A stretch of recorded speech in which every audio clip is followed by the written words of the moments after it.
Today, we are going to learn about using present tense verbs in our writing. To make your writing smoother, join two short sentences that have the same subject. Write "and" between the two predicates to make one longer sentence. Be sure to use the correct verb forms. Let's look at the examples below. We have two short sentences here. Students read books, students take notes. Since these two shorter sentences have the same subject, students, we can combine the two predicates using a conjunction to create a compound predicate. Students read books and take notes. Let's look at the next example. A bee buzzes. A bee lands on the flower.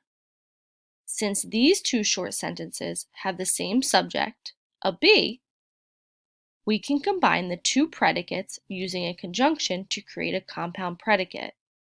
A bee buzzes and lands on the flower.